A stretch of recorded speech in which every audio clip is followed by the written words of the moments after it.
Muy buenas tardes. Les damos la bienvenida en la apertura de un nuevo curso de la Escuela de Ciudadanía. Hace apenas 5 meses, unos días después de unas elecciones generales y en vísperas de las autonómicas y municipales, clausurábamos el 11º curso y hoy iniciamos el 12º, también a pocos días de otros comicios generales. Tal vez estas repeticiones electorales tengan algo que ver con el momento que viven las democracias y tal vez por los populismos que las recorren. De ello seguramente nos hablarán los expertos que hoy nos acompañan y a quienes agradecemos su participación en esta Escuela de Ciudadanía, al igual que agradecemos la presencia una vez más de todos y todas ustedes. Tienen los datos de las brillantes trayectorias de nuestros profesores en los dípticos que les hemos facilitado a la entrada y también en la página web de la Escuela de Ciudadanía. Antes de dar paso a nuestro director, Román Orozco, para realizar la introducción y la presentación de los ponentes, me gustaría, en este momento de inicio del curso, tener un especial recuerdo para Antonio Cava, una persona fundamental en el nacimiento de esta escuela, y también para el profesor Santos Juliá, que nos acompañó precisamente hace 2 años y que nos dejaba hace un par de días. Por tanto, vaya este recuerdo en este inicio. El agradecimiento, como siempre, a las entidades que apoyan y que hacen posible este curso, como son la excelentísima Diputación Provincial de Ciudad Real, la Fundación Unicaja, el Ayuntamiento de Manzanares, gracias alcalde y miembros de la corporación que nos acompañáis, así como también la cadena SER. Pido sin más dilación a los profesores Marian Martínez Bascuñán y Fernando Vallespín que nos acompañen en el escenario, en el que ya tiene la palabra nuestro director, Román Orozco. Muchas gracias.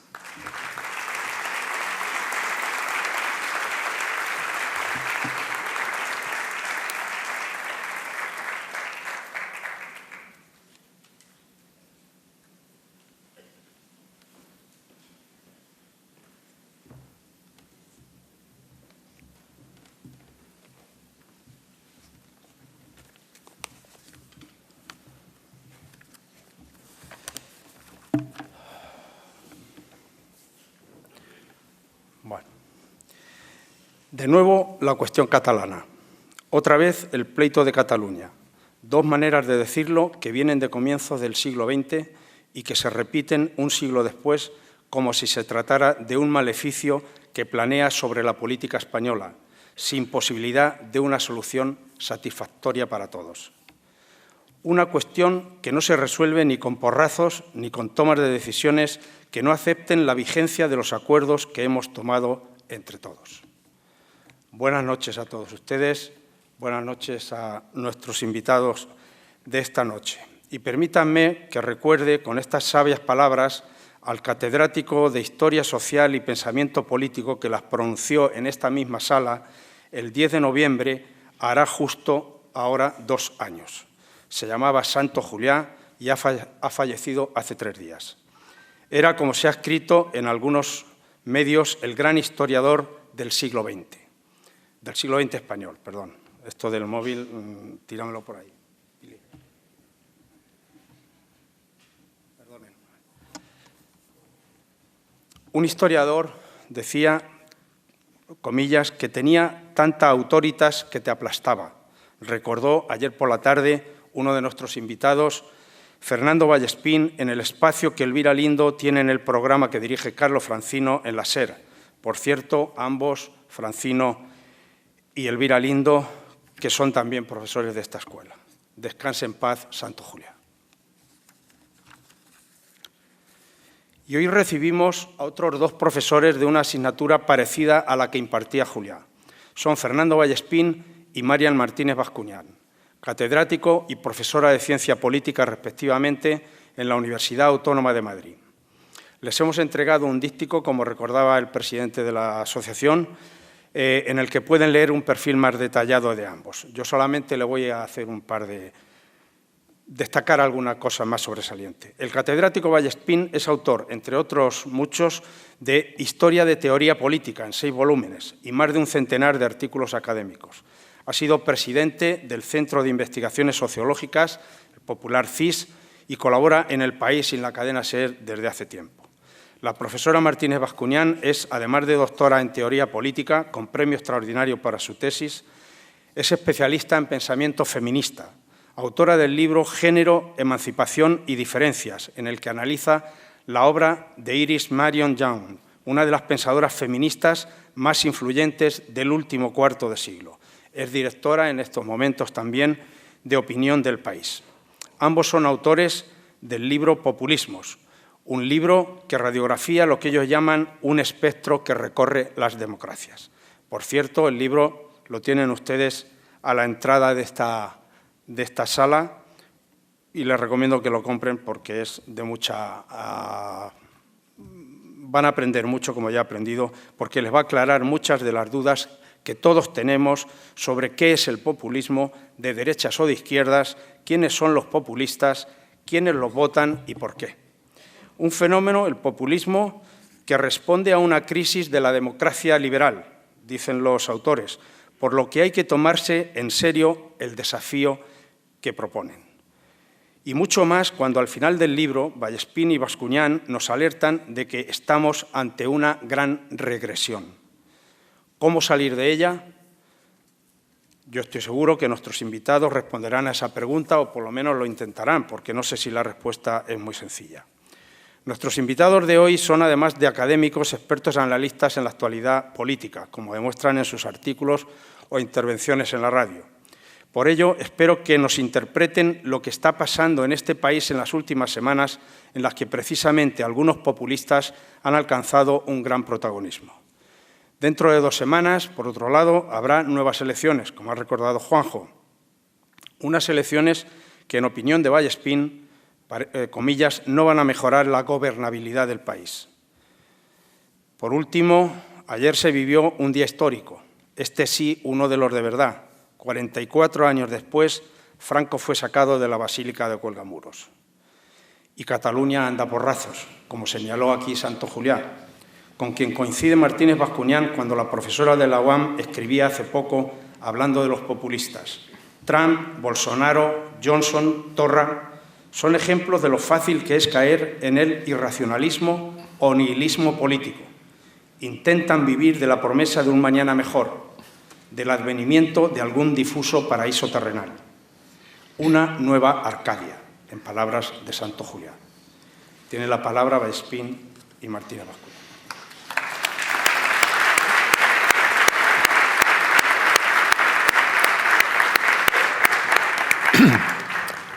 Te presento.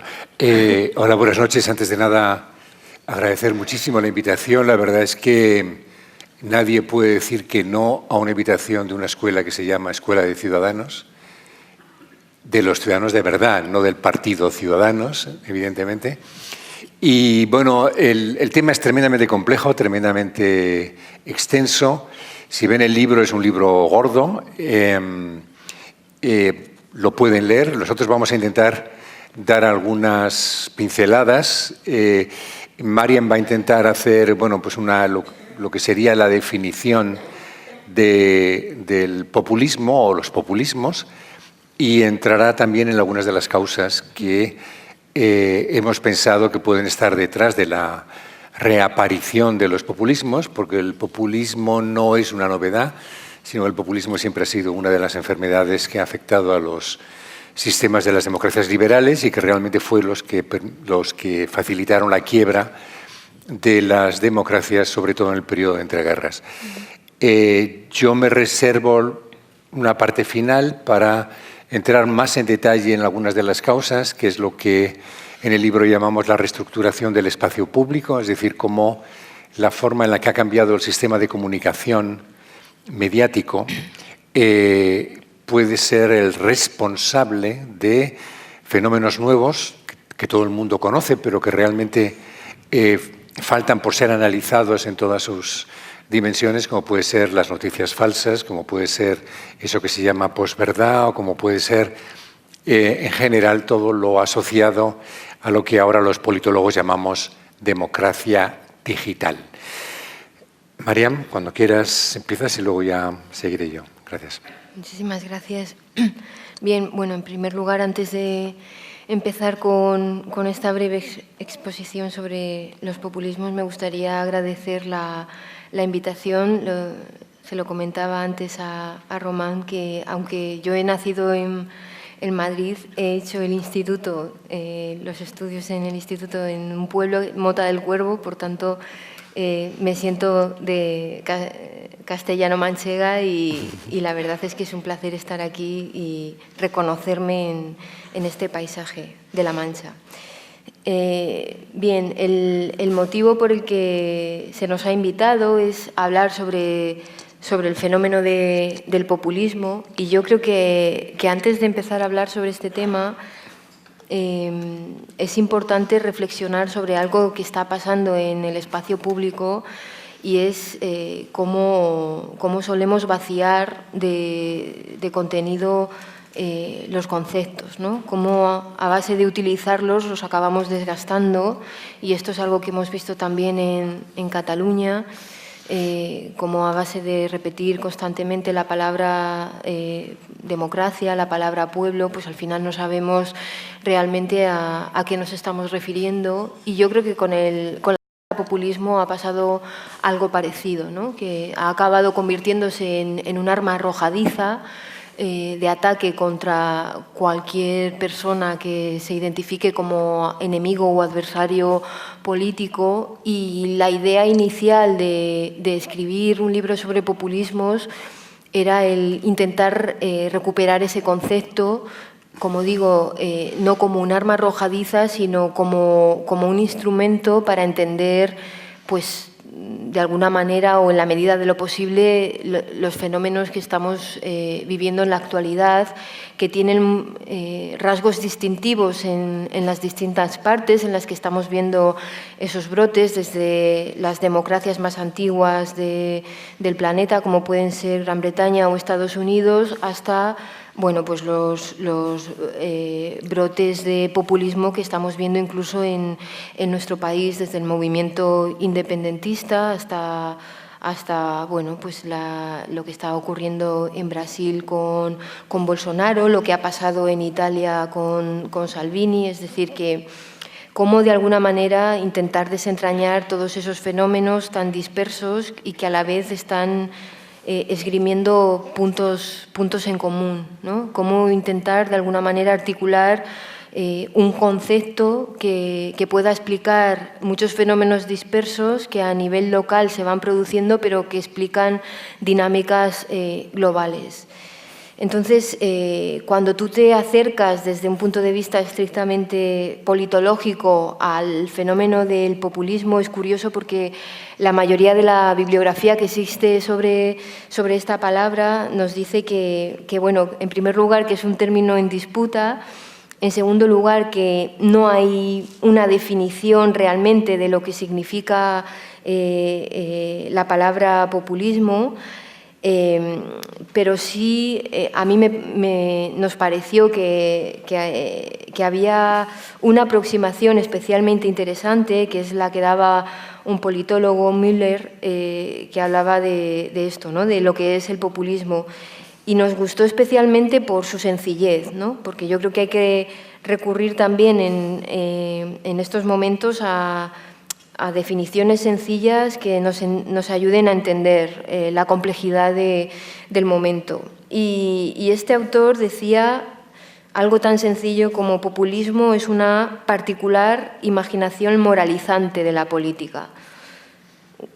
Una definición moralizante de la política.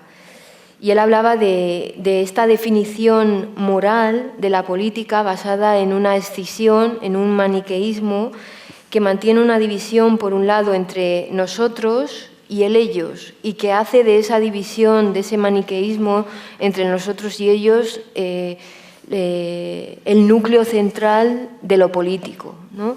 Hemos pasado, por tanto, de un entendimiento de la política que necesita, que requiere de la deliberación, del consenso, a un momento en el que lo político se explota a partir de ese maniqueísmo entre el nosotros y el ellos, basado en esa concepción moralizante, ¿no? Por ejemplo, el buen pueblo, al que se presupone siempre esa cualidad, esa virtud, frente al ellos, que puede ser cualquier cosa. Puede ser un establishment político, como en sus inicios hizo Podemos tras el 15M, que puede ser los inmigrantes, como suele ocurrir con los populismos más conservadores, los inmigrantes, ellos, frente al yo auténtico de la nación que somos nosotros, o un fenómeno más particular que estamos viendo también en el movimiento independentista, que tiene que ver con el auténtico pueblo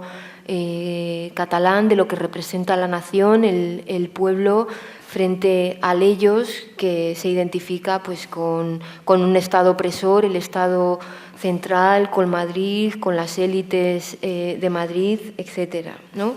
Entonces, la idea de establecer esta definición tan sencilla nos conducía a pensar que efectivamente no había tanto un contenido ideológico, y por eso podemos hablar de populismos de izquierdas como de derechas, sino una forma de construir lo político, ¿no? Una retórica empleada, la manera de hacerse con la hegemonía, es decir, que aquí es cierto que los contenidos ideológicos no juegan un papel fundamental, aunque esto es matizable, como esa manera, como digo, de hacerse con la hegemonía, que tiene que ver con esa habilidad para definir el nosotros y el ellos. Entonces, bueno, hay unos rasgos distintivos de lo que es el populismo, pero para no aburrirles, yo sí me centraría en tres factores fundamentalmente. Hablaría de cómo el populismo opera con una simplificación sociológica, en primer lugar, con una simplificación procedimental, en segundo lugar, y con una simplificación de lo que significa el lazo social, ¿no? Yo creo que ha sido también muy recurrente a lo largo de estos años el pensar que cómo la respuesta populista es siempre una respuesta sencilla a problemas complejos, ¿no? Esto es lo que define normalmente al populismo o a los populistas, y también esa habilidad para hacer diagnósticos y para, de alguna manera, identificar, ¿cómo decirlo?, la acústica emocional, ¿no? Si estamos en un momento de ira, de hartazgo, que tiene que ver con muchos factores que ahora desarrollaremos, con factores desde comunicativos hasta económicos, con factores geopolíticos también, es decir, que hay muchas dimensiones que explican el fenómeno, el surgimiento del populismo. Es cierto que si hay algo que hay que reconocer al político populista es esa habilidad para leer la emoción, la emocionalidad, y para traducir en consignas esa emoción, ¿no? Los estados emocionales. Es un momento de ira, es un momento de indignación, como ocurre tras el 15M, y es verdad que el populista sabe captar esa acústica y la traduce a partir de eslóganes que son muy sencillos, de consignas que ayudan, como digo, a construir ese nosotros frente a ellos. Por ejemplo, lo que está haciendo Trump, ¿no? En un momento también después de la recesión económica, donde hay muchas inseguridades, en un momento de la globalización, pues él es cierto que está sabiendo captar la ira de ese supremacismo blanco o del hombre blanco, de los llamados perdedores de la globalización, y a los que responde con consignas tan sencillas como Europa First, ¿no? Perdón, América. Nosotros primero. Yo no fui elegido para defender a los habitantes de París, sino a los habitantes de Pittsburgh, ¿no? A los desfavorecidos de la deslocalización, que después del auge del gigante asiático se están viendo desfavorecidos por esta deslocalización del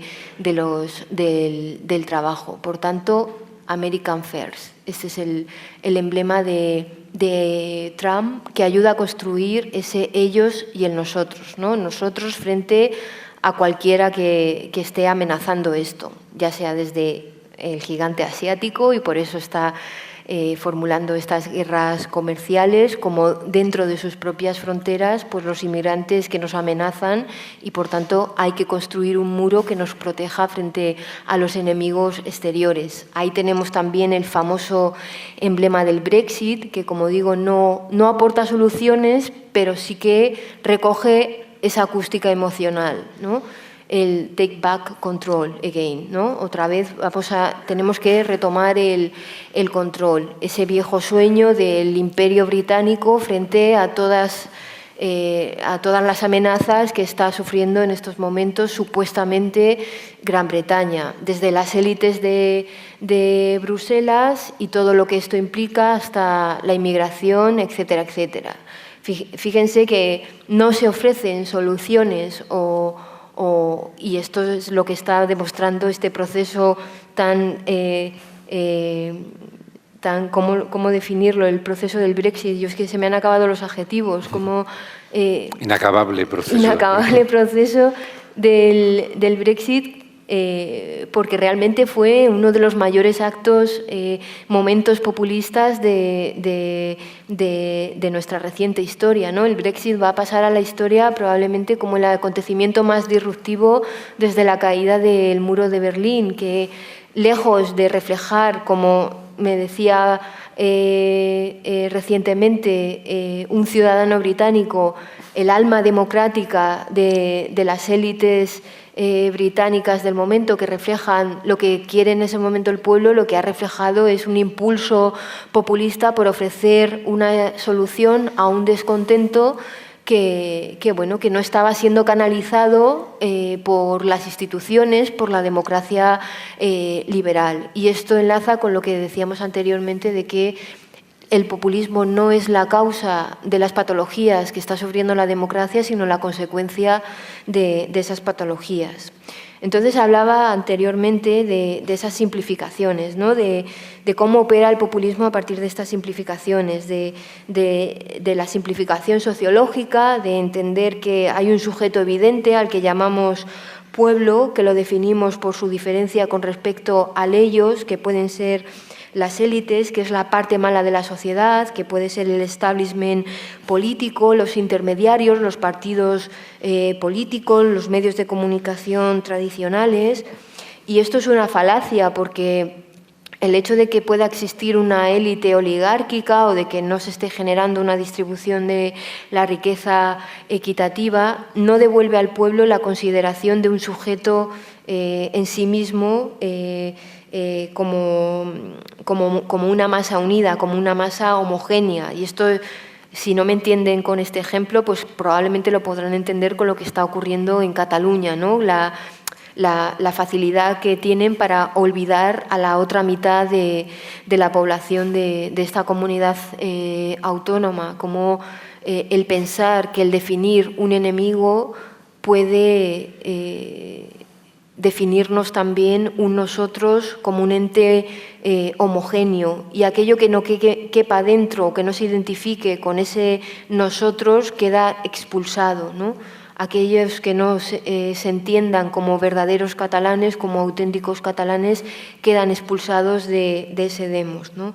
La segunda simplificación es la simplificación institucional, es decir, la idea de que el sistema representativo, de que todos los poderes intermedios en realidad están alienando al pueblo y que la única manera real o que la única forma real de democracia para ellos es la que apela directamente al pueblo en su fórmula más directa, por tanto, que es el referéndum. Esto lo hemos visto con el derecho a decidir y lo estamos viendo también con el Brexit, ¿no?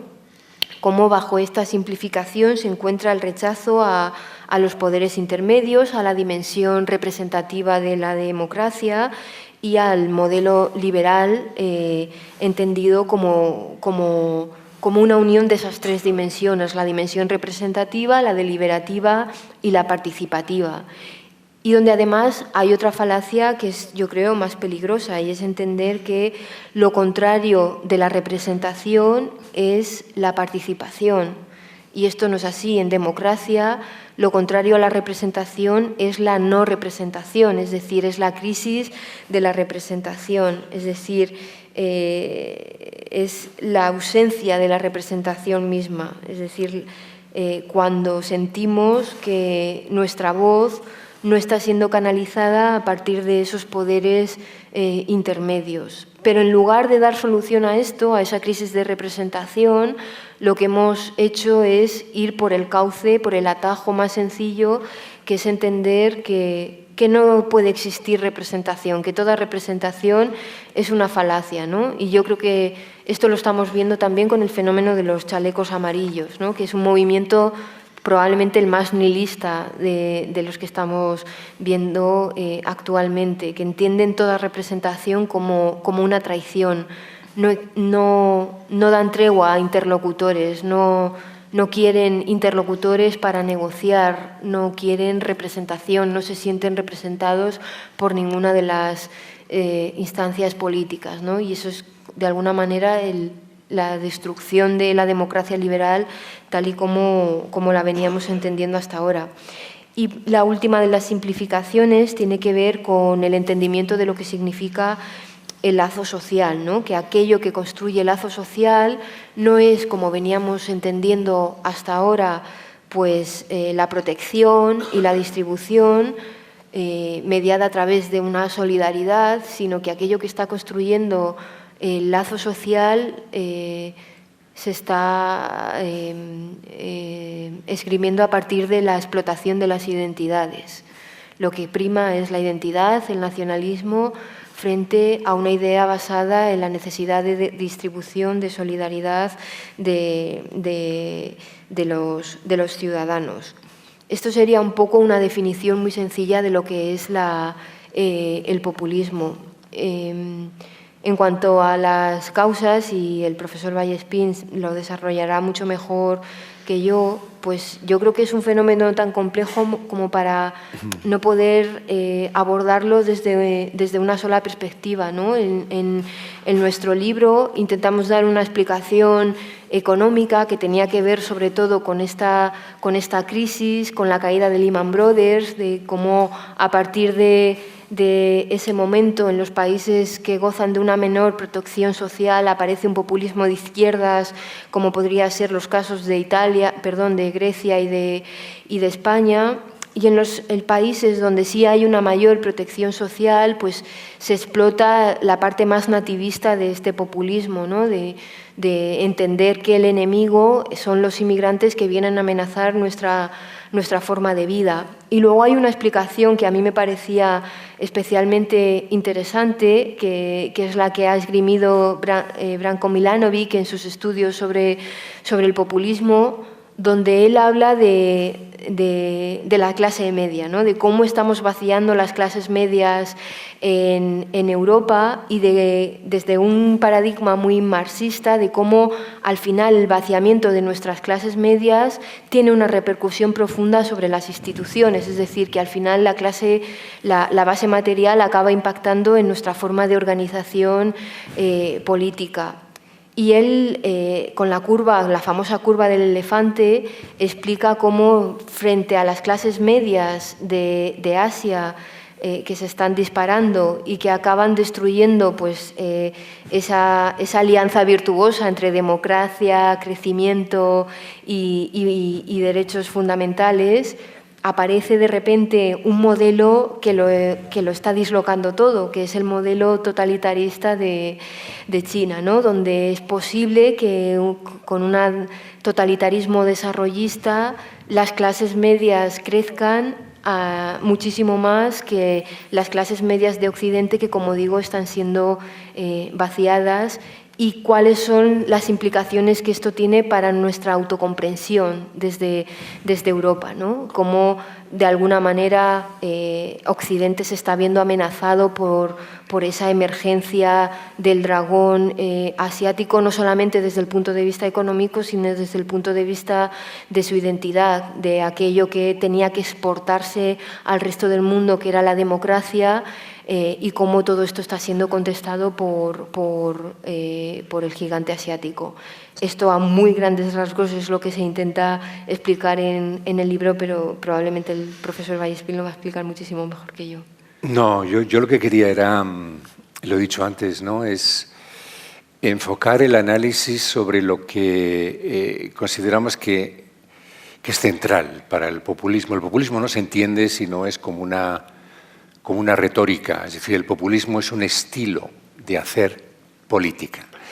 El estilo de hacer política tradicional era un estilo en el que estábamos acostumbrados a, diríamos, un sistema de comunicación perfectamente institucionalizado, que eran los medios de comunicación tradicionales, otro conjunto de instituciones que mediaban entre los ciudadanos y el sistema político, es decir, el sistema de representación, los partidos políticos, y luego, digamos, un proceso comunicativo donde los ciudadanos participaban más como audiencia que como realmente como partícipes directos de esa escenificación mediática de la política.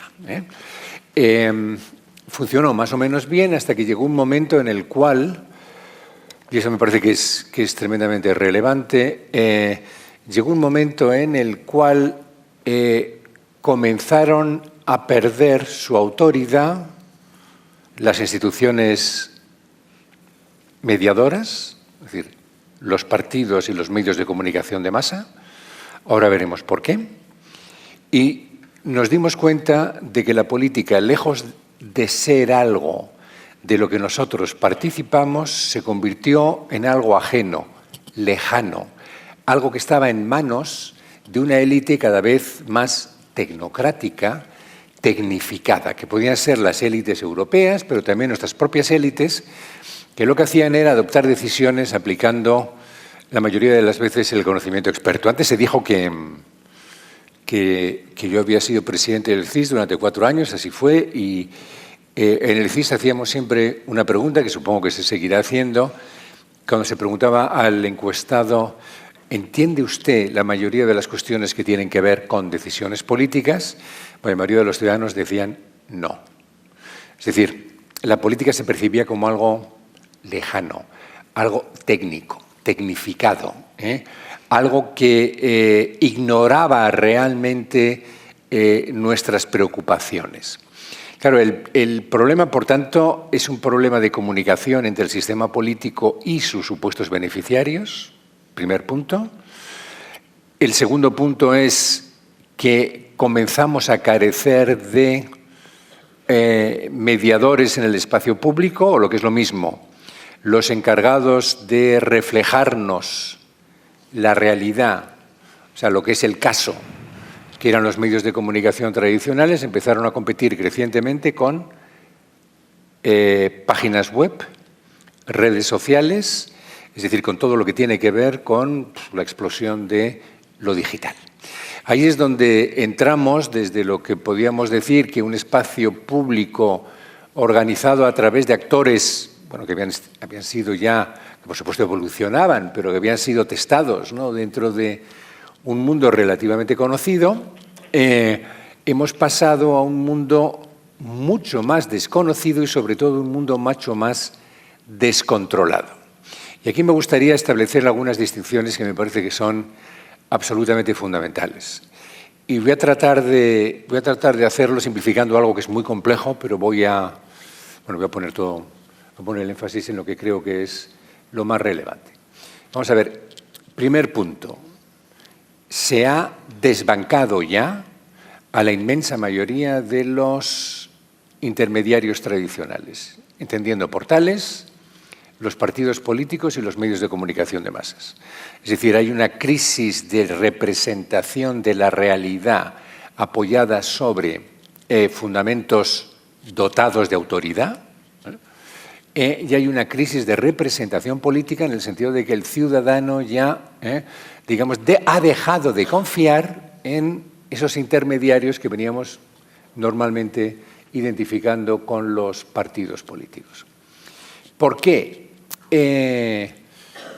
Pues sencillamente porque, sin darnos cuenta, estamos asistiendo todos a una inmensa revolución. Las auténticas revoluciones son las revoluciones tecnológicas y estamos en medio de una revolución tecnológica que solo es comparable, si acaso, con la revolución industrial en su día, que es la revolución de las tecnologías de la comunicación. Eso significa, entre otras cosas, que la inmensa mayoría de las posiciones de poder están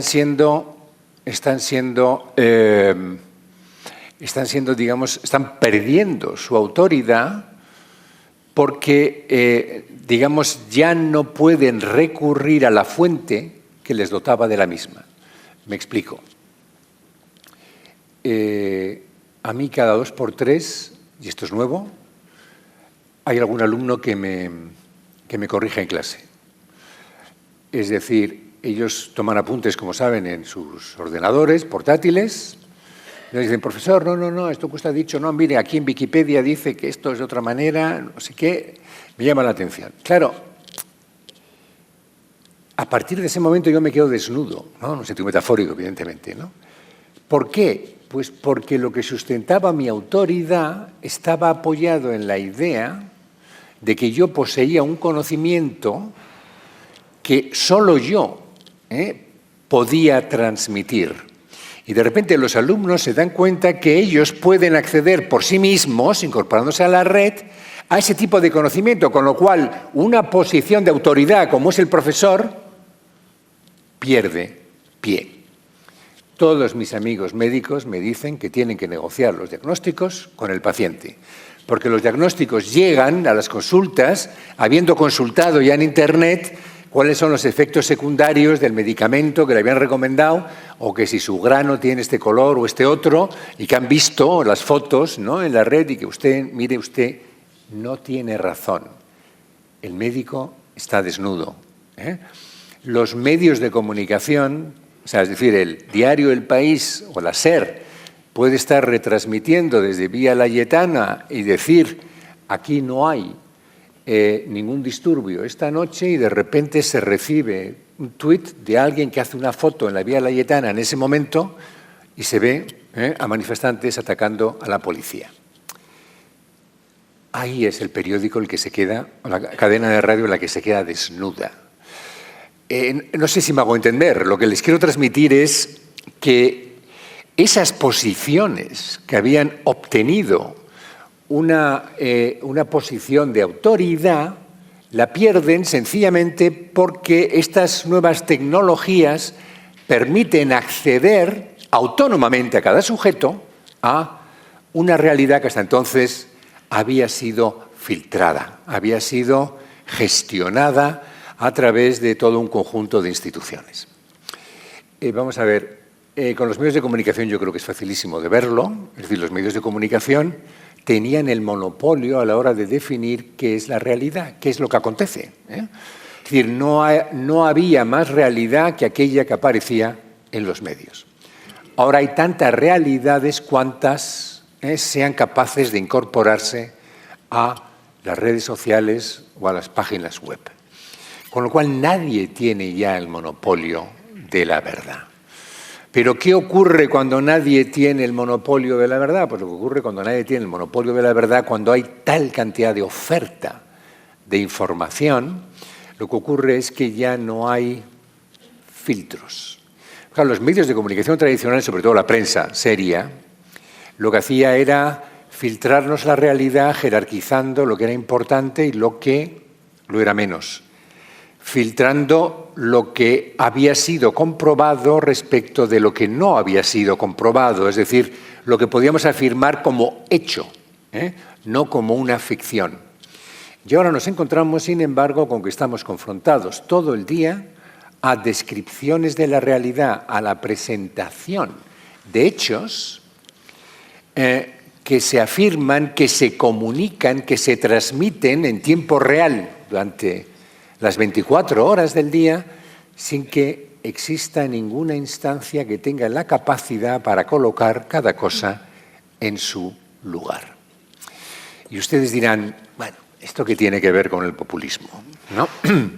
Bueno, pues tiene todo que ver con el populismo, porque el populismo, en definitiva, lo que significa es, digamos, la aportación de un tipo de lenguaje que tiene siempre mayor capacidad de digamos, de impactar sobre la gente comparado con el otro lenguaje, el lenguaje, diríamos, de la política tradicional tal y como la veníamos comprendiendo en las, digamos, en las democracias liberales tradicionales. ¿Y en qué consiste este lenguaje? Pues este lenguaje consiste fundamentalmente en dos cosas que son muy sencillas. Primero, la distinción entre ellos y nosotros, lo ha dicho antes Mariam, es decir, el mundo de lo político, que tradicionalmente era un mundo lleno de actores, lleno de una creciente complejidad, de una multiplicidad de temas, el mundo de lo político de repente se hipersimplifica. Nosotros, ellos. El nosotros siempre es bueno, el ellos siempre es malo. Esto es lo que Jonathan Haidt, que es un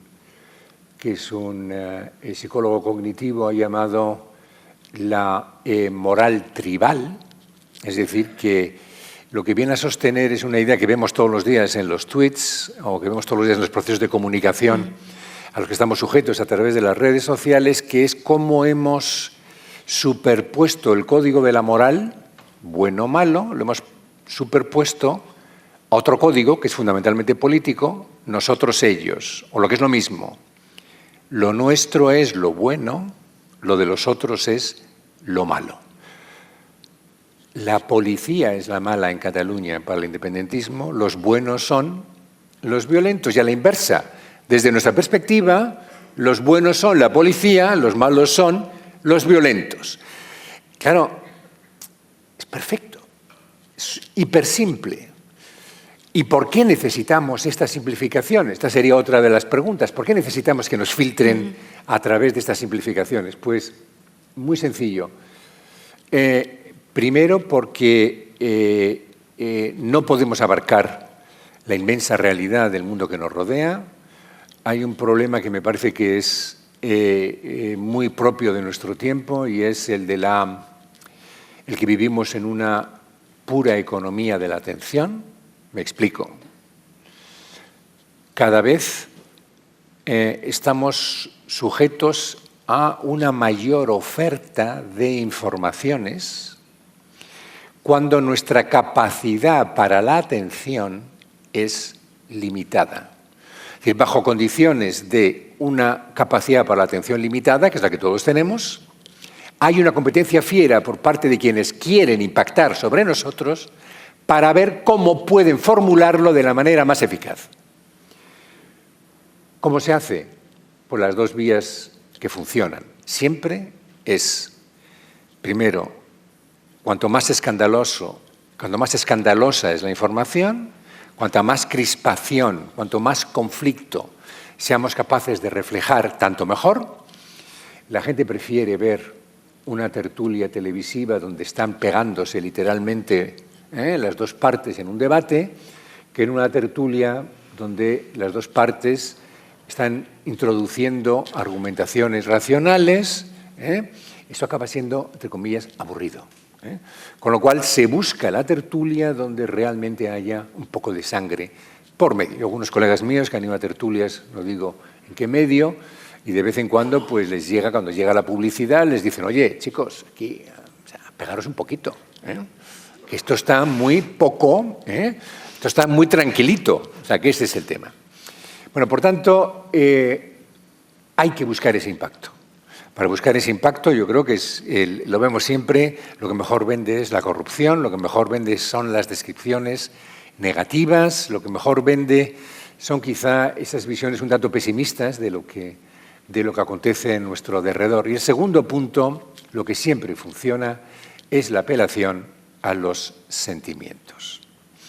Y aquí hemos dado con, yo creo, un punto fundamental de la política contemporánea, que yo creo que es producto de una reacción frente a una política quizá excesivamente fría, excesivamente tecnocrática. La apelación a las emociones siempre funciona. Bueno, los que nos dedicamos a escribir columnas sabemos que que una columna tiene éxito, si se mide el éxito por la cantidad de entradas que ha tenido de la gente ahí por internet o por cómo se ha movido en las redes, hay dos cosas que nunca fallan. Primero, cuando no matizas y cuando te pones radicalmente del lado de alguno de los dos polos en conflicto, es decir, cuando pones a parir a los independentistas, por poner el ejemplo de Cataluña, o cuando pones a parir al Estado español. Eso siempre funciona. Ahora, como empieces a introducir en esto tienes razón, en esto del otro tal, o sea, no hay tercera vía. Te expulsan, te ignoran, no captas la atención. Y por otra parte, lo que siempre funciona es la emocionalidad. Y la emocionalidad fue probablemente lo que permitió que 1.300.000 sirios, bueno, o asociados, entraran en el verano de 2015, creo que fue, en territorio alemán, casi única y exclusivamente por la exhibición de la foto de ese niño en la playa, que fue el que bueno, pues, generó una especie como de sacudida colectiva en un país como Alemania, que yo conozco muy bien y que, por tanto, lo pude percibir. Claro, inmediatamente después nos encontramos con el fenómeno contrario. Nos encontramos con, digamos, el fomento de emociones negativas, discurso del odio a través de imágenes. Nochevieja en la estación de trenes de Colonia. Alemanas rubitas, vestidas con traje de fiesta, escupidas por moros, porque así se los describía también, agredidas físicamente por ellos.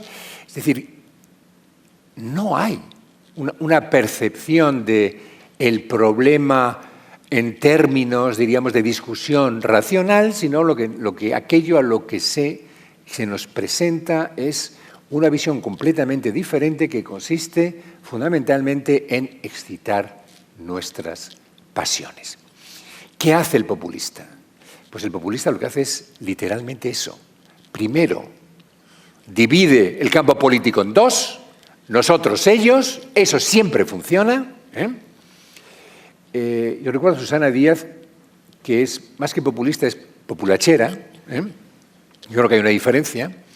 Susana Díaz en esta campaña electoral no, pero en la anterior campaña electoral andaluza jamás pronunció, creo yo, el término PSOE, solo hablaba de Andalucía. Nuestra Andalucía, nosotros los andaluces. Es decir, un punto de el nosotros bueno que se enfrentaba a quien realmente no amaba Andalucía o cuyos intereses, digamos, podían lesionar Andalucía. Es la discusión del Brexit, exactamente lo mismo.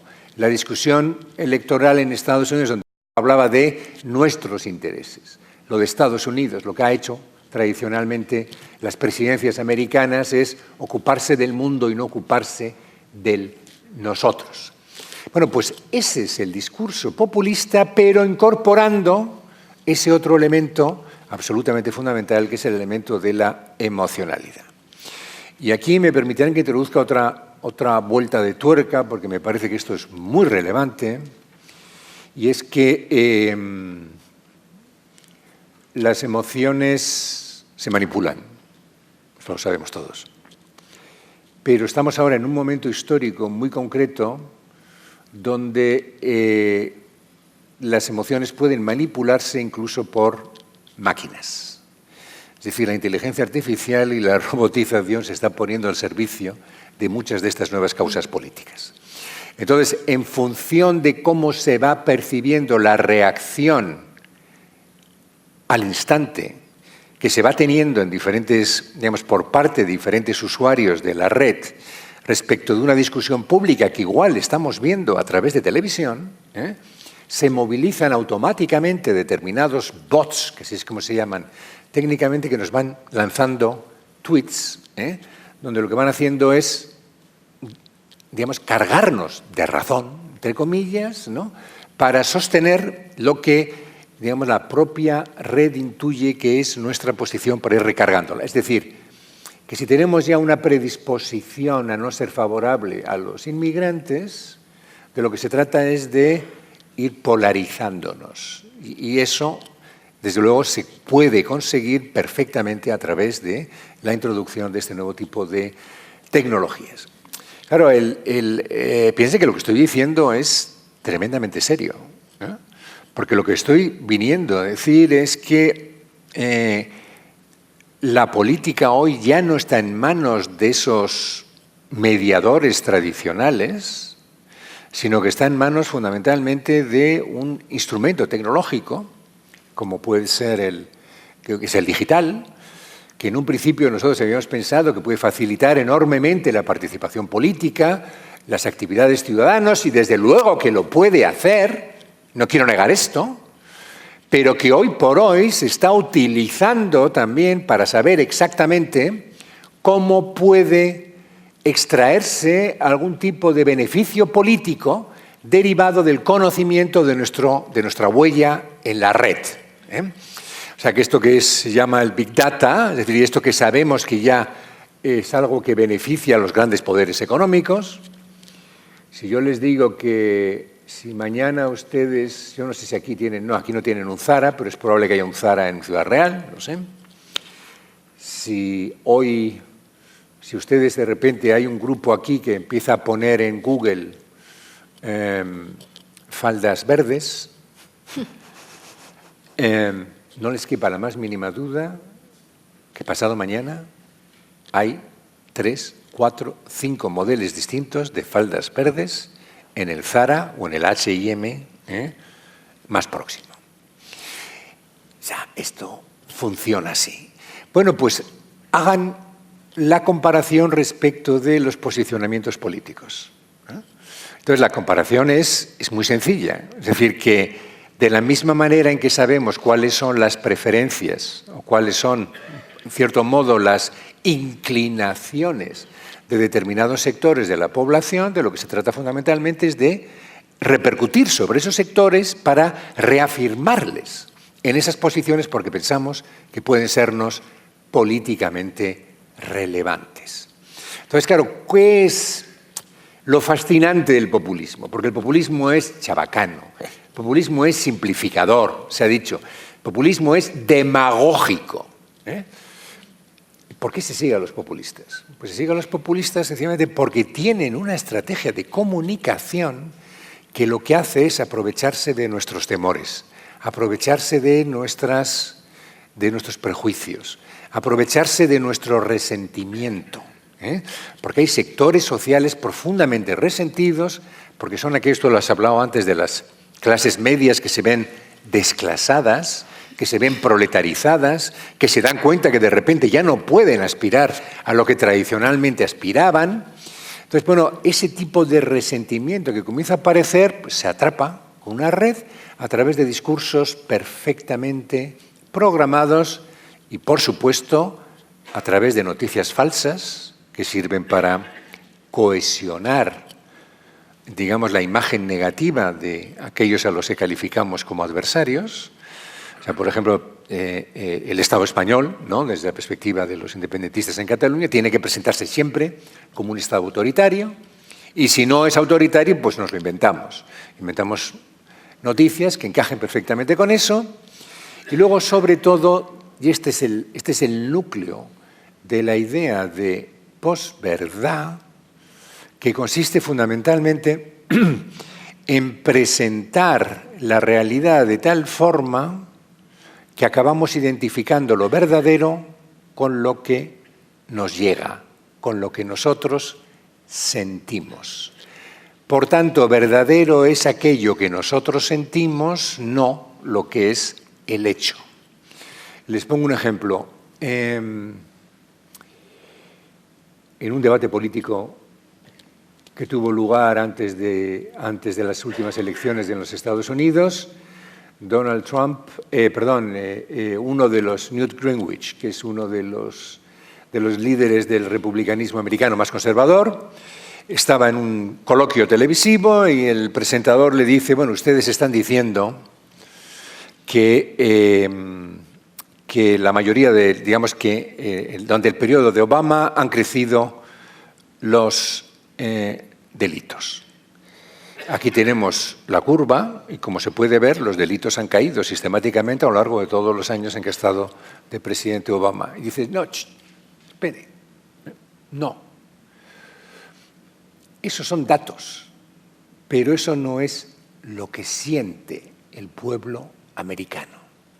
O sea, es decir, si sentimos que hay más delitos, eso es más potente que la presentación del dato en bruto, que es la medida del número de delitos.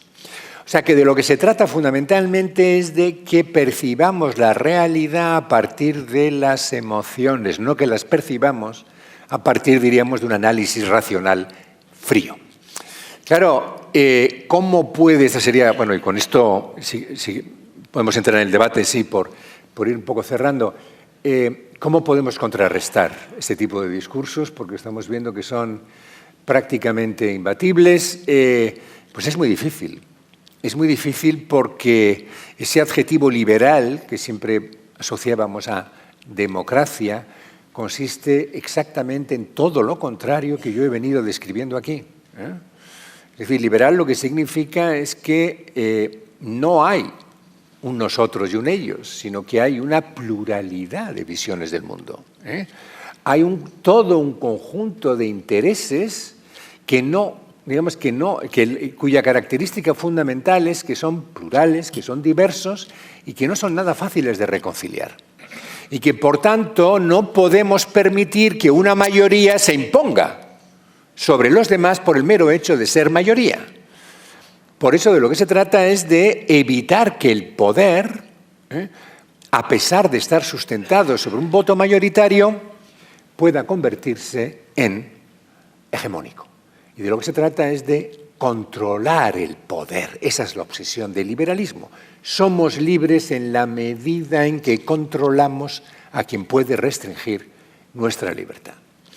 Bueno, pues eso es exactamente lo contrario de aquello a lo que aspiran los populistas. De lo que se trata es de aprovechar el voto mayoritario para liquidar a los enemigos, que es lo que trata de hacer Orbán.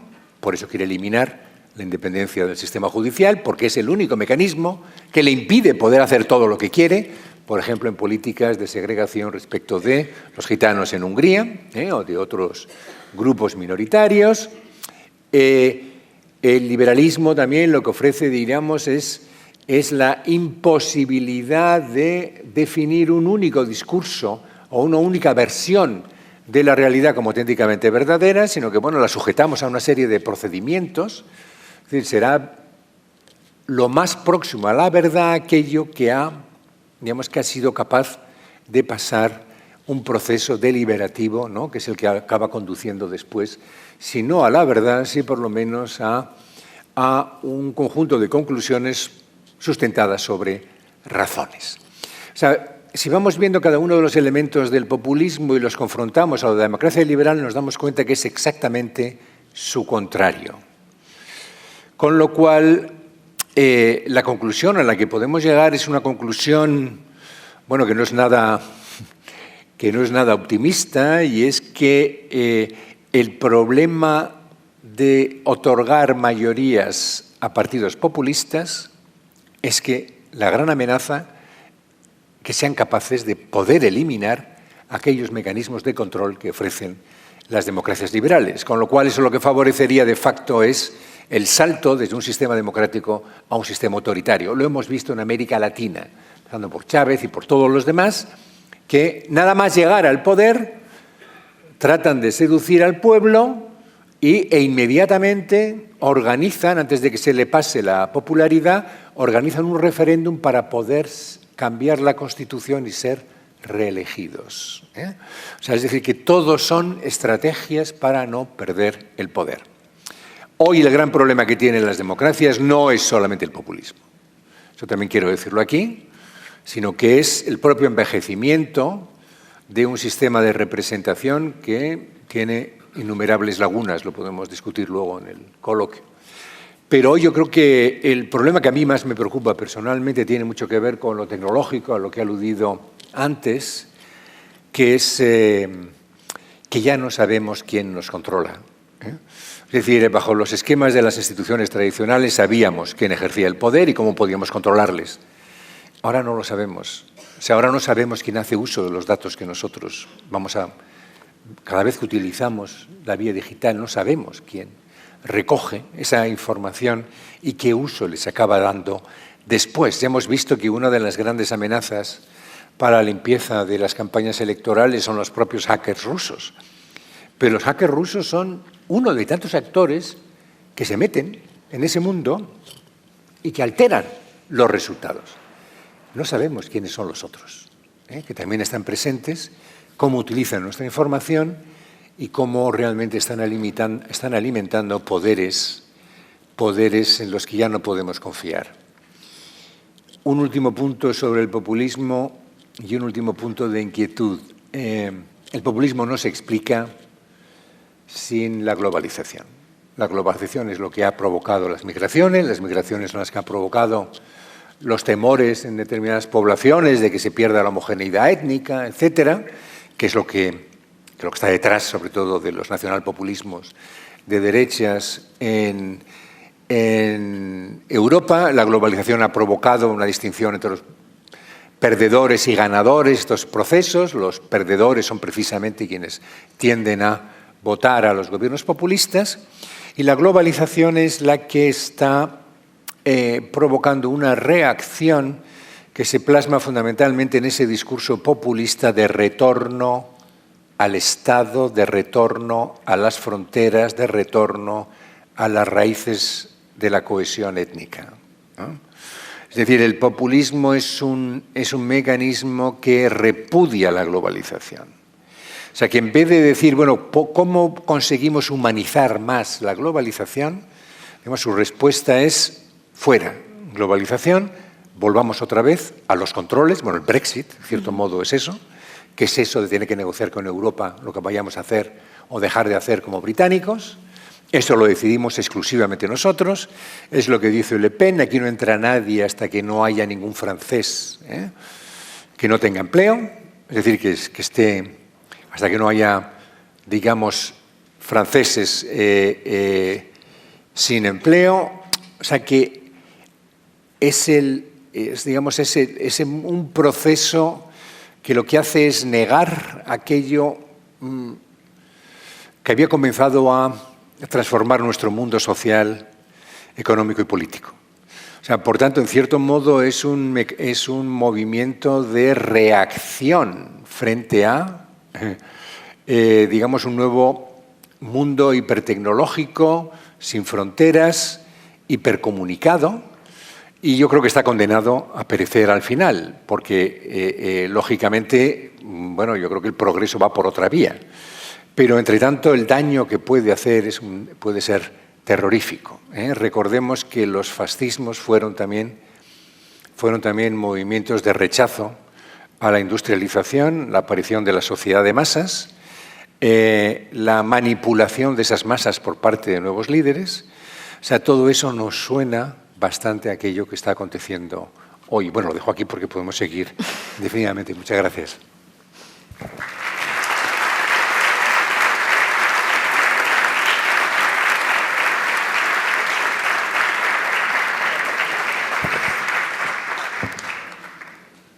No sé si tienen preguntas, cómo tienen organizado esto. Román. Sí, si alguien tiene que hacer alguna pregunta, por favor, que levante la mano.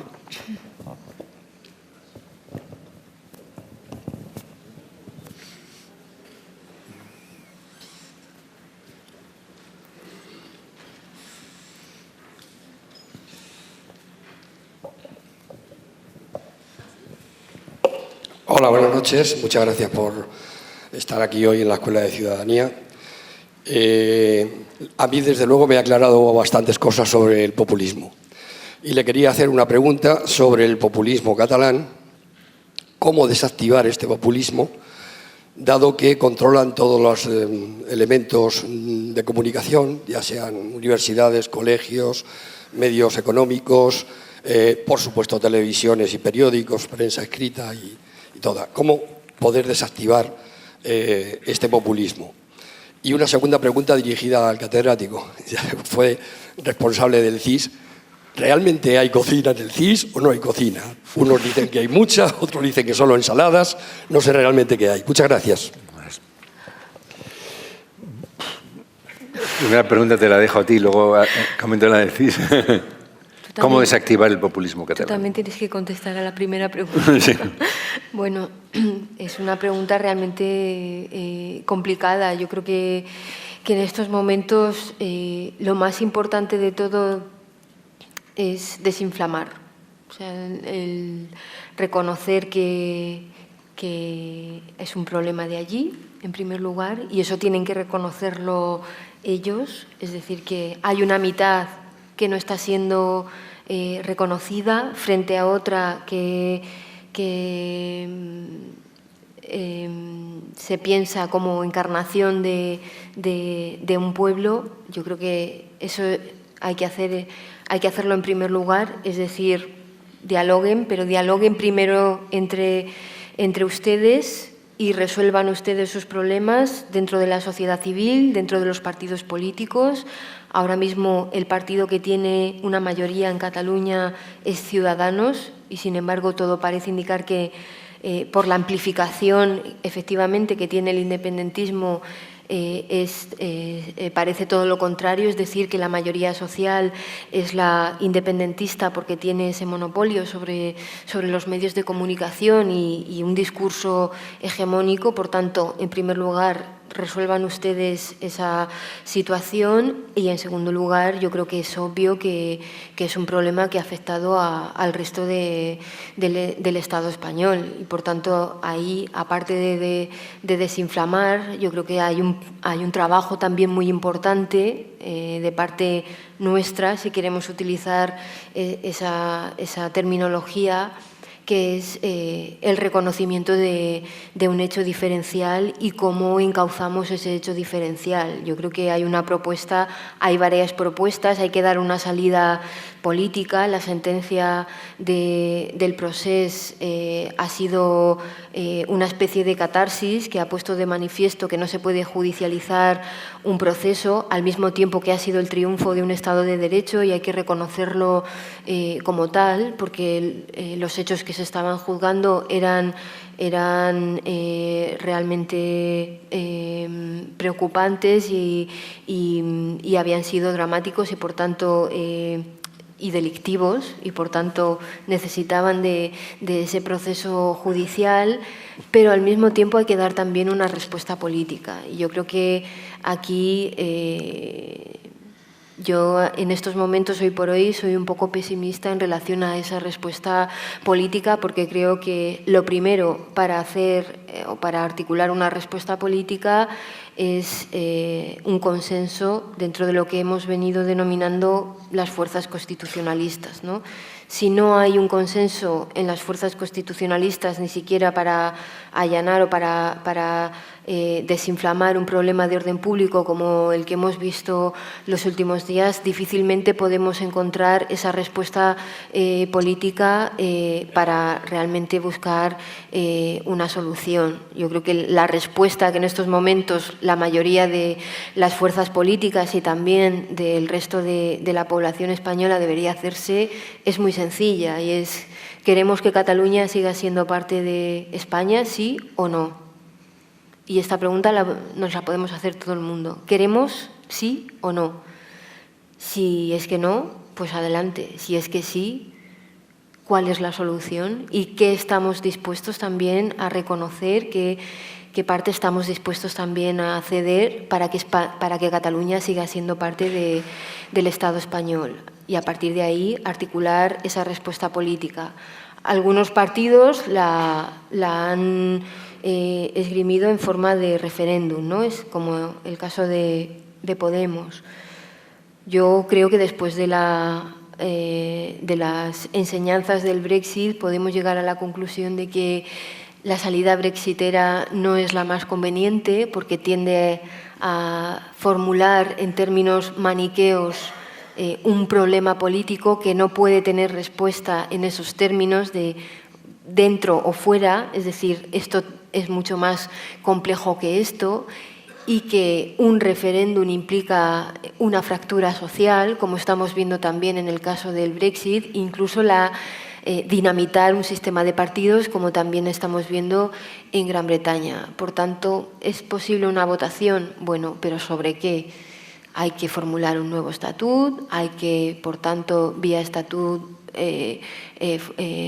reformar la Constitución. ¿Quién son los que tienen que votar? Si el resto de España, pero también Cataluña. Es decir, todo esto tendrá que formularse en algún momento. Repito que yo soy escéptica respecto a los tiempos. No creo que en estos momentos sea posible la formulación de una respuesta política en esos términos. Yo creo que ahora es más urgente la desinflamación, y sobre todo la normalización y el reconocimiento de los espacios. Es decir, que hay un problema allí, tienen que hablar y después nosotros también tenemos que pensar cuál es el encaje que queremos dar a Cataluña si queremos realmente que Cataluña siga formando parte de España.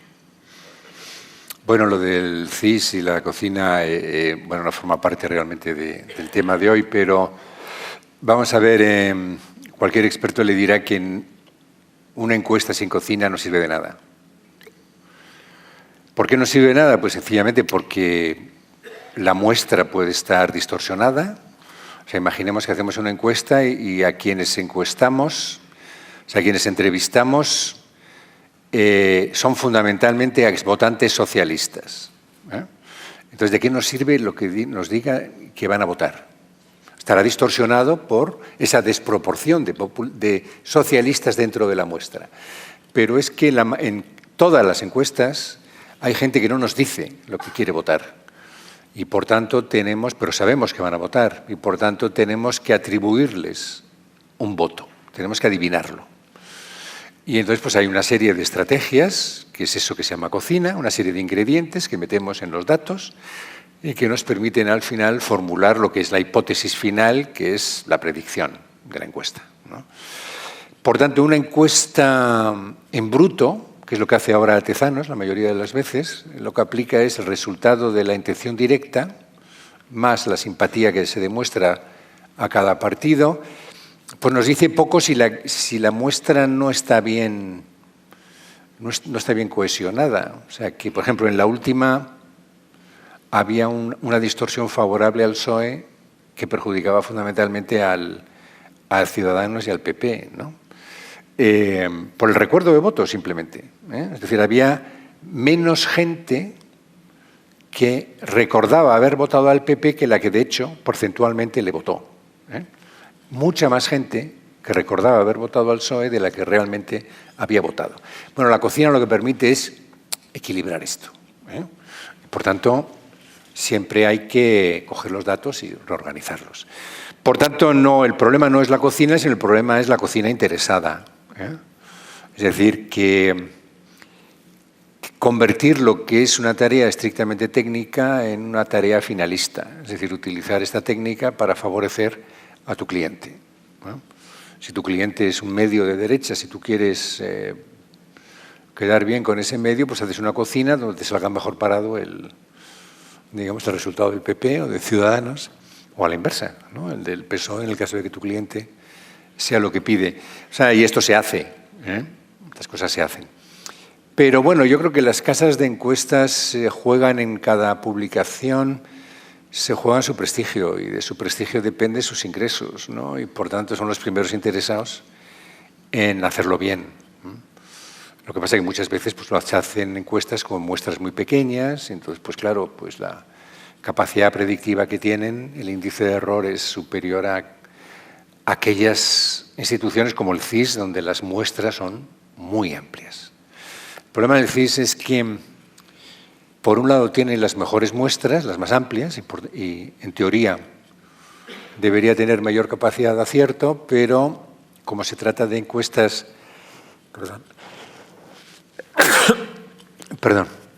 Como se trata de encuestas presenciales, pues claro, hay que elaborar la encuesta y eso lleva un tiempo. El CIS normalmente presenta sus resultados antes de la campaña electoral, con lo cual no recoge los últimos movimientos que se producen en la campaña, y últimamente lo que nos estamos encontrando es que se mueve mucho el voto, porque ha aumentado la volatilidad, se mueve mucho el voto en los últimos días de la campaña electoral, cuando la gente se moviliza o desmoviliza más, ¿no? Entonces, claro, lo que estaba muy bien hecho y era muy representativo hasta el momento en el que se hace público, luego después pues, puede no tener, digamos, no acertar porque se ha producido otra serie de movimientos. En las encuestas que utilizan métodos telefónicos, pues pueden acotarlo con mayor... Es decir, todos esos movimientos los pueden incorporar con mucha mayor facilidad. Por ejemplo, en el caso de la encuesta de las últimas andaluzas, el movimiento favorable a Vox fue muy tardío. Prácticamente ninguna encuesta detectó el resultado que luego acabó teniendo Vox, excepto la que hizo el campo los 2 últimos días, ¿no? Que me parece que fue en GAT3, ¿no? Que esa fue la única que lo captó, pero porque fue un movimiento que se produjo muy tardíamente, ¿no? Favorable a Vox. O sea que estas cosas pasan, pero yo creo, vamos, yo sería ahora muy cauto a la hora de interpretar las encuestas que estamos viendo, porque bueno, todavía no está resuelto el tema de Cataluña, eso puede tener movimientos en un lado, una dirección o en otra, y puede alterar considerablemente el resultado. O sea que mucha cautela, y veamos a ver cómo evoluciona. Pero estamos hablando de populismos, o sea, no de encuestas. Inviten a Tezanos el próximo día y ya.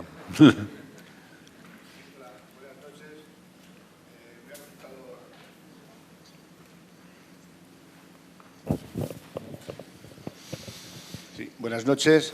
Me ha resultado realmente interesante todas sus intervenciones. Muchas gracias por venir. Se me ocurren 2 reflexiones, 2 preguntas. Una, un discurso con esta retórica quizá tenga sus orígenes en la antigua Grecia con los sofistas griegos. Sin duda. Y luego ha sido utilizado a lo largo de la historia por múltiples instituciones políticas. Incluso en la publicidad hay mensajes que buscan la emoción y buscan captar la atención nuestra. Y también, de alguna manera, es un discurso, en alguna parte, populista, si cabe decirlo. Habla también de que hay partidos populistas. Yo lo atribuiría al discurso político en general. Hay partidos más populistas, pero también los que no son considerados populistas a veces nos meten algún mensaje que puede también rozar el populismo. Digamos que levante la mano el político que no haya hecho un mensaje alguna vez en esa línea. Cierto, sí. En cualquier caso, mi pregunta es, ¿qué legitimidad tiene este discurso? Es un discurso legítimo, supongo. Y por último, una segunda cuestión. El éxito de este discurso, desde mi punto de vista, está en nuestros sesgos cognitivos.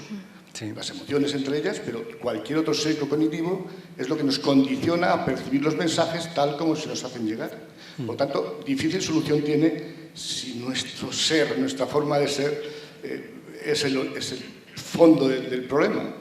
Y nada más, quería saber su opinión sobre esto. Gracias. Sí, yo creo que, vamos a ver, el problema de decir que todos son populistas es que al final el término populista o populismo no significa nada, ¿no? O sea, que si todos somos populistas, pues entonces, ¿qué sentido tiene que utilicemos el tema de populismo? Yo creo que cuando utilizamos el término populismo lo confrontamos a la visión liberal de la política. El populista es el que rechaza el pluralismo, o sea, que quiere el mundo en blanco y negro, El liberal es el pluralista, quiere un mundo con una diversidad enorme de grises. Cuanto más grises, mejor. El populista es quien no necesita ver confirmado aquello que afirma, confirmado sobre la experiencia, sobre los hechos o lo que sea. El liberal, en cambio, se sujeta a toda una serie de mecanismos, digamos, de prueba, ¿no?, que sirve para contrastar su discurso y que además favorece el hecho de que existan procedimientos que permitan, bueno, eso que se llama la deliberación. ¿La deliberación para qué sirve? Pues sirve para eliminar prejuicios, fundamentalmente. Usted lo ha dicho, todos tenemos prejuicios. O sea, todos tenemos sesgos. Eso de Kahneman, ¿no?, del pensamiento rápido y pensamiento lento. Claro, cuando la publicidad nos entra por las impresiones más rápidas, ¿no? No nos detenemos a pensar a ver si el BMW efectivamente encaja con mi visión de la conducción. Ya me ha entrado el mensaje, ¿no?, y quiero un BMW, ¿no? Pero claro, para eso existe las páginas de opinión de los periódicos. Para eso existen, en teoría, las tertulias serias, ¿no? De donde se somete a prueba, ¿no?, las diferentes opciones frente a algo. Para eso existe, bueno, pues el propio Parlamento, ¿no?, donde se discuten las diferentes posiciones. O sea que para evitar la retórica y la demagogia propia de la Asamblea ateniense, la democracia representativa diseñó los parlamentos, que viene de Parlamentum, es decir, donde se habla, unos lugares donde podemos intercambiarnos opiniones y nos corregimos unos a otros. Y entonces ahí puede que haya un choque de posiciones, ¿no? Entonces de ese choque surgen chispas que son las que permiten alumbrar la luz de la razón, suscitando a Bentham, ¿eh? Entonces, bueno, pues esa es un poco la teoría, ¿no?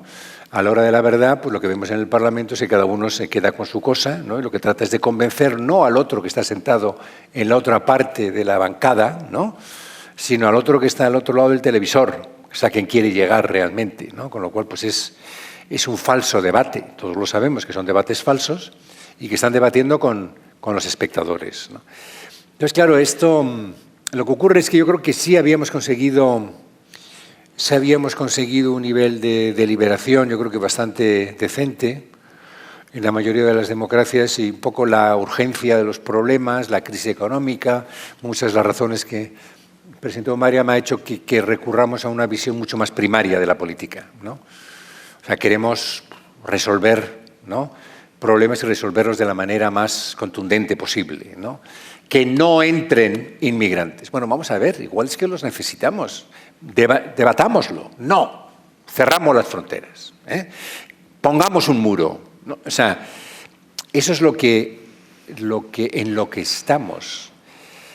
Pero bueno, yo creo que ahora tenemos encima una espada de Damocles bestial que seguramente nos obligue otra vez a tener que volver a sentarnos a discutir entre nosotros, que es indudablemente el cambio climático. Para el cambio climático no hay fronteras, no hay salvación nacional de ningún tipo, es una salvación planetaria y eso nos va a obligar a tener que abandonar ese tipo de discursos tan parroquiales, ¿no?, como son los populistas, en definitiva, ¿no? Entonces yo creo que por debajo se está produciendo otra transformación más de lo político que acabará conduciéndonos a tener que afrontar, digamos, decisiones críticas, donde indudablemente habrá quien salga perdiendo y quien salga ganando, pero claro, digamos, la demanda de legitimidad de esas decisiones va a ser tan fuerte que vamos a tener que adoptarlas después de haber llegado a auténticas convicciones, no simplemente porque nos lo dicta el corazón, ¿eh? O sea, porque es producto del pensamiento rápido. No, esto es pensamiento lento, esto es pensamiento en el que nos retiramos a discutir, sentamos a expertos, los expertos deciden, a partir de ahí vemos a ver quién puede asumir qué cargas, los más ricos lógicamente asumirán más cargas, los más pobres menos. Pero este es un discurso, ya va a ser un discurso interplanetario, ya no nos van a servir esas políticas tan parroquiales, ¿no?, como las que nos presenta el populismo, ¿no?, eso de Marine Le Pen, ¿no?, de vote la France, no, vote Francia. No, mire usted, o sea, ¿qué significa eso de vote Francia? Francia no existe, existen intereses de diferentes grupos de franceses, para empezar. Y luego los intereses de Francia son también los intereses de Alemania, en gran medida, o de España. Y a Francia, como al resto del mundo, le interesa resolver ese problema que todos tenemos en común, que parece que es gravísimo, porque nos dicen los expertos que es, por ejemplo, el cambio climático. O sea que todo se está moviendo y cuando ahora parece que empezamos a entender lo que es el populismo, de repente nos encontramos con que tenemos que escribir otro libro sobre cómo va a cambiar la política como consecuencia del cambio climático. Mariam, si quieres, nos ponemos a trabajar sobre eso. Es decir, que en el fondo estamos encima de una revolución, lo he dicho antes, es una revolución tecnológica. La revolución industrial no acabó hasta el fin del comunismo, fue lo que escindió escindió el mundo político entre, por un lado, la izquierda esta marxista y por otra parte, ¿no?, la centro-derecha así liberal. Ahora estas nuevas tecnologías nos van a introducir en otro mundo que no sabemos realmente cómo va a ser y que nos da un miedo espantoso. Y esa es el gran arma de los populistas, que se apoyan en esos temores, los excitan y tratan de aprovecharse de ellos para ser elegidos. Es decir, que no solamente no los eliminan, sino que encima los incentivan. Y yo creo que la labor fundamental de la política es, sobre todo, quitarnos el miedo. Porque, y cito a Marx, aunque esta es una frase que adaptó Marx de Tony Blair, el hombre no se presenta nunca ningún problema que no tenga la capacidad de resolver. Es decir, si vemos que hay un problema y sabemos definir ese problema, lo resolveremos. Como no lo resolveremos es si no somos capaces de definirlo, si lo utilizamos para hacer demagogia, si lo hipersimplificamos, si, por seguir con la discusión, si seguimos haciendo el populista. Entonces, los problemas son demasiado serios como para seguir con este juego, ¿no?, de a ver quién gana, ¿no? El Estado español o nosotros, los catalanes perseguidos, a ver quién gana, Francia o los inmigrantes que quieren venir del Magreb, a ver quién gana, los intereses de los países ricos o los de los menos ricos, cara al cambio climático. Estamos en el mismo barco, y por tanto necesitamos soluciones para todos si realmente queremos llevarlo a puerto. Y es importante que tomemos conciencia de que no hay soluciones fáciles, y que cuando nos hacen esas promesas, ¿no?, de que parece que nos van a resolver todo, pues seamos escépticos porque realmente no hay soluciones sencillas para temas complejos. De todas formas, yo sí me gustaría añadir una cosa, y es que... Llévame la contraria si quieres. Es que quizás estamos dando la impresión de un discurso un tanto pesimista y bueno, también hay que tener en cuenta que las cosas que están pasando en los últimos meses demuestran que al final el sistema tiene una capacidad de resiliencia mucho mayor de la que esperábamos, ¿no? Allí está, por ejemplo, el Parlamento británico que se subleva ante un primer ministro que quiere erigirse como la voz del pueblo, callando la voz a la auténtica encarnación de la soberanía nacional que está ahí en el propio Parlamento británico, y que finalmente pues, ese primer ministro Boris Johnson no se va a salir con la suya, o lo va a tener bastante difícil, ¿no? Y ahí tenemos también la Cámara de los Representantes en Estados Unidos con un impeachment contra Trump ante los abusos de un populista que piensa que puede encarnar todo el poder o que no puede hacer frente a todos esos poderes intermedios, a todo un sistema perfectamente pensado precisamente para esto, ¿no? Para frenar la acumulación excesiva de poder por parte de una sola persona. Entonces... Nada, estoy perdiendo aquí todo el dinero. Cuando hablo debo tener un populista en el bolsillo. Que no me deja hablar a mí. Entonces, yo creo que igual que estamos viendo esos tics autoritarios también dentro de las democracias occidentales que están encontrando contrapesos en las propias democracias occidentales, también estamos viendo tics democráticos en sistemas más o menos autoritarios, como manifestaciones en Rusia, lo que estamos viendo en Hong Kong y otra serie de ejemplos que estamos... Turquía, por ejemplo. En Turquía también, es decir, que son ejemplos que revelan hasta qué punto se están produciendo todos estos procesos dialécticos. Y por seguir con esta nota optimista, usted hablaba de nuestros sesgos cognitivos, pero yo creo que aquí también los medios de comunicación tienen un papel muy importante de pedagogía, de abrir otras vías inesperadas hacia ese lector, hacia ese escuchante que espera bueno, pues, un mensaje que sea acorde con lo que él piensa.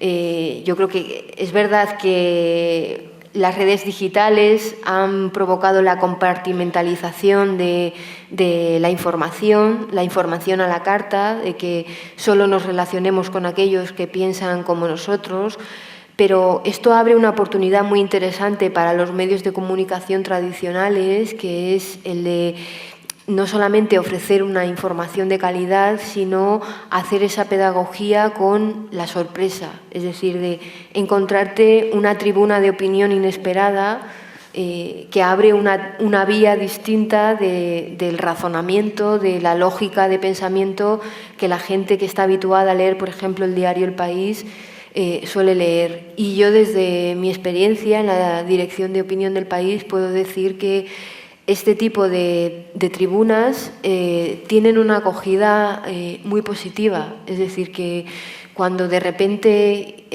intentas abrir esa ventana, esa capacidad de sorpresa en el lector, suele reaccionar bastante bien. O sea que yo también soy bastante optimista en relación a esto.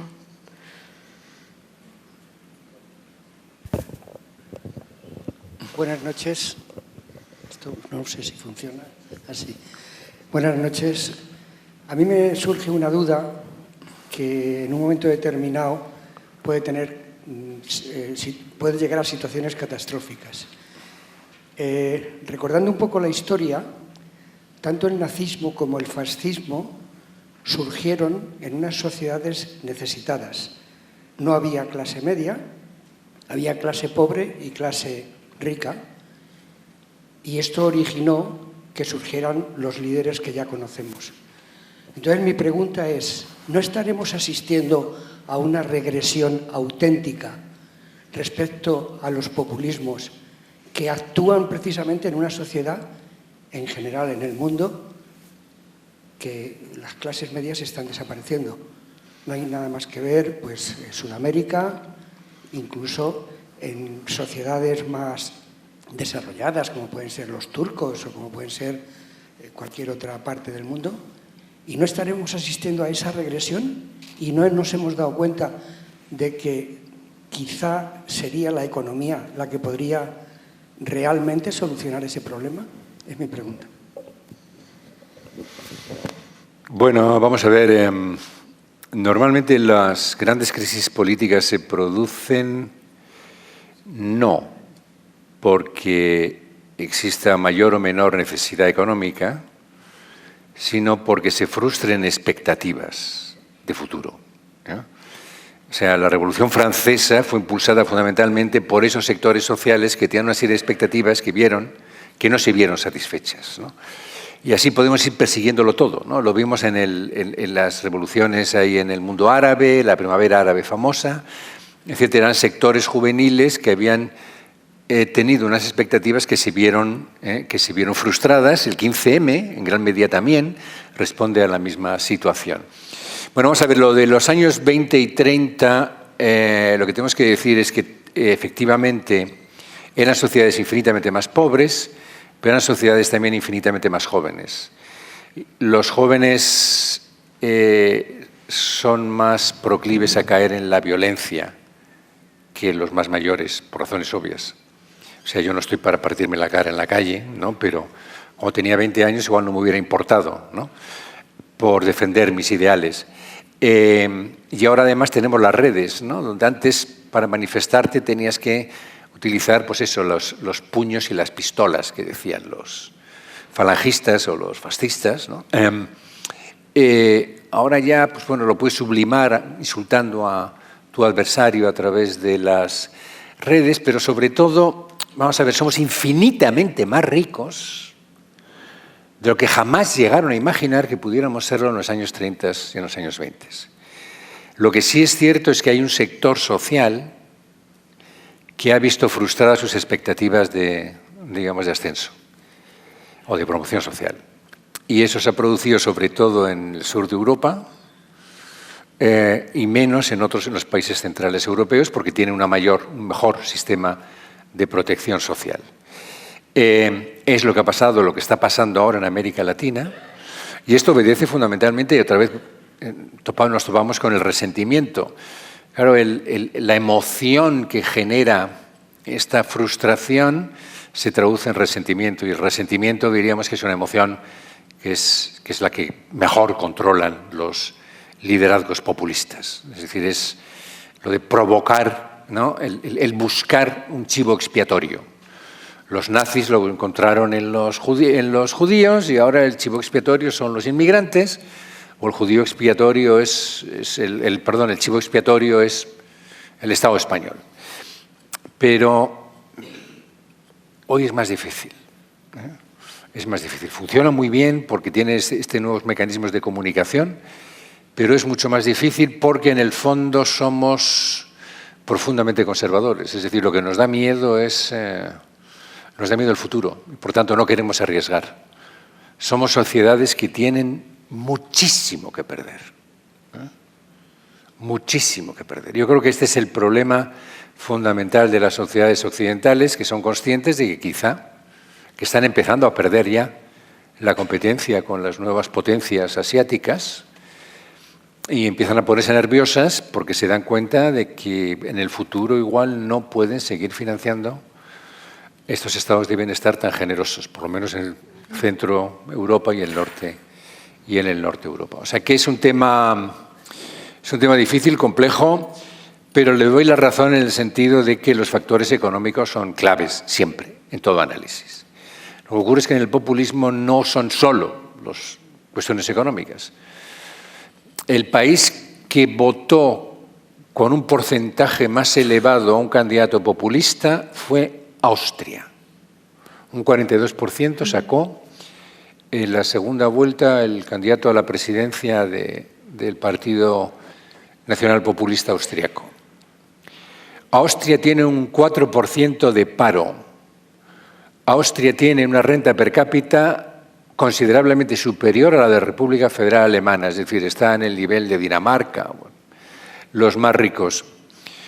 Austria no tiene problemas de marginación social, de sectores sociales marginales en masa, como puede tener España, ¿no?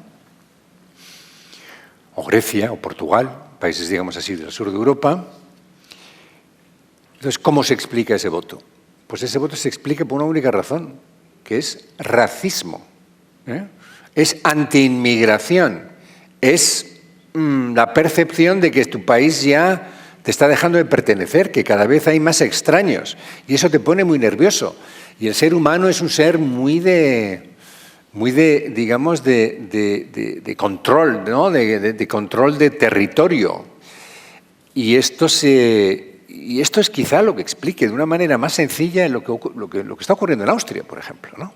O por qué tiene este nivel de voto tan elevado el populismo en Austria. Es decir, una de las conclusiones de nuestro trabajo, y creo que María me lo confirmará también, es que a medida que íbamos viendo estudios de caso de países específicos, nos dábamos cuenta que unos factores estaban más presentes en unos lugares que en otros. O sea, que no todos los factores sirven por igual en todos los países. Los países del sur de Europa, precisamente porque tienen peores prestaciones sociales, son más proclives a caer en populismos de izquierda.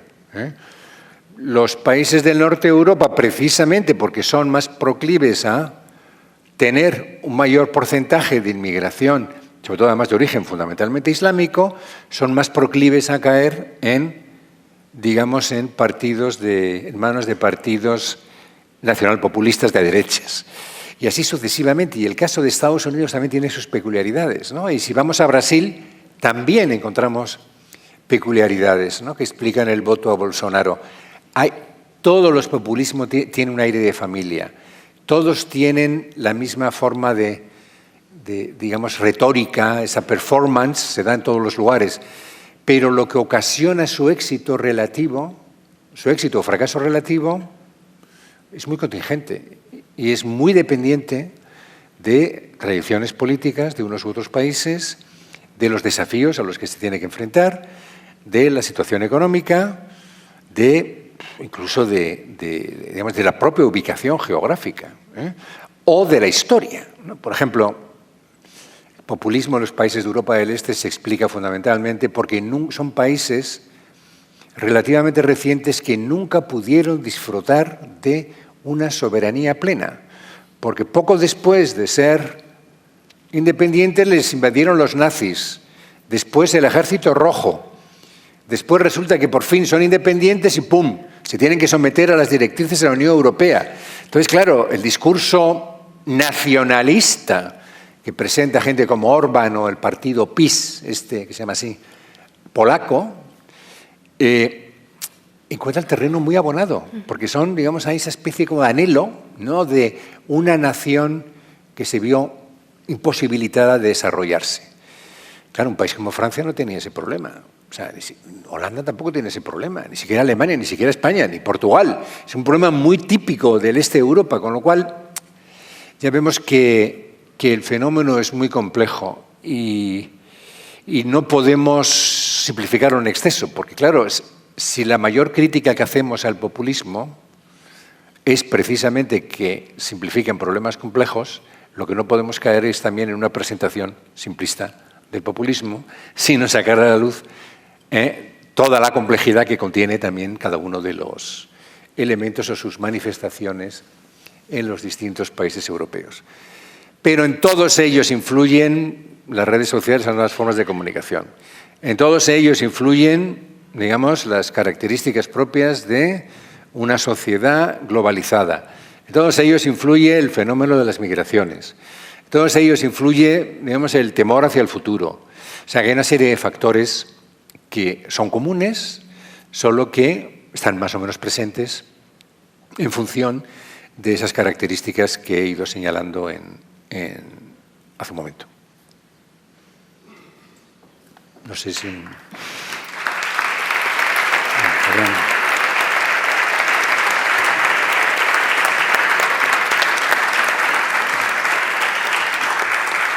Profesora, profesor, gracias. Ha sido un honor y un auténtico lujo iniciar este 12º curso con esta ponencia. Se nos ha pasado volando, pero ya es bastante tarde y nuestros invitados tienen además una agenda muy apretada, pero aún así van a tener tiempo para, si lo desean, quienes adquieran los libros, precisamente el libro Populismo que tenemos a la entrada, pues quien quiera que se lo firmen, ya que los tenemos, van a hacer unos minutos antes de marcharse para poder atenderles. Nada más, señoras y señores, les agradecemos la presencia y si les avisamos, les invitamos a que nos acompañen en la próxima cita que tendremos el 29 de noviembre. Ese día, el escritor Sergio del Molino, autor de La España vacía, y el profesor de Geografía Humana, Ángel Raúl Ruiz Pulpón, analizarán desde sus respectivos campos de especialización uno de los grandes problemas que tiene España, como es la despoblación. Les esperamos entonces. Muchísimas gracias y buenas noches.